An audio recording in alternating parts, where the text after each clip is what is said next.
શહેરી બાબતોના મંત્રી મનોહરલાલે એક મહત્વપૂર્ણ જાહેરાત કરી. મંત્રી મનોહરલાલે જાહેરાત કરી છે કે ભારત ટૂંક સમયમાં મેટ્રો રેલ માળખાના વિસ્તારમાં સંયુક્ત રાજ્ય અમેરિકાને પાછળ છોડીને વિશ્વમાં બીજું સ્થાન પ્રાપ્ત કરશે. કેરળ ખાતે આયોજિત એક શહેરી સંમેલનમાં ઉદ્ઘાટન સત્રમાં બોલતા તેમણે જણાવ્યું કે દેશના શહેરી પરિવહનમાં થઈ રહેલી આ ક્રાંતિ ભારતના ઝડપી વિકાસનું પ્રતીક છે. શ્રી મનોહરલાલે વિગતો આપતા જણાવ્યું કે હાલમાં ભારતના 24 શહેરોમાં 1065 કિલોમીટરનું મેટ્રો માળખું કાર્યરત છે, જે આપણને ચીન અને અમેરિકા પછી ત્રીજા સ્થાને મૂકે છે.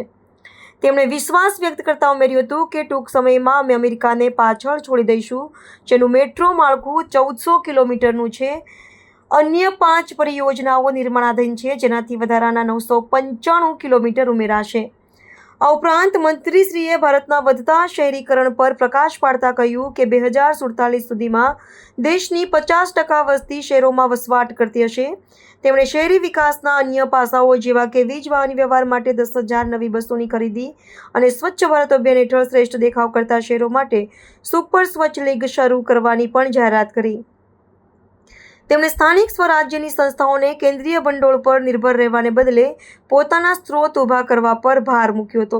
In 2002, we started the metro in New Delhi, one metro line. और आज in 2025 हमने 24 cities में running metros हो गई हैं. In 5 other cities it is in the pipeline. After some years, 29 cities would be there जहाँ metro would be in running position. और total जो लेंथ है आज we are having 1065 kilometers of running metros and which is having the length we are number 3 in the world. Number 1 is China, number 2 is USA, and we are the third one having this 1065 kilometers. And in coming 2-3 years we will surpass USA also, because USA has the length of 1400 kilometers and we are having 965 kilometers in pipeline which is being constructed nowadays. So in near future we will be the second country of the world.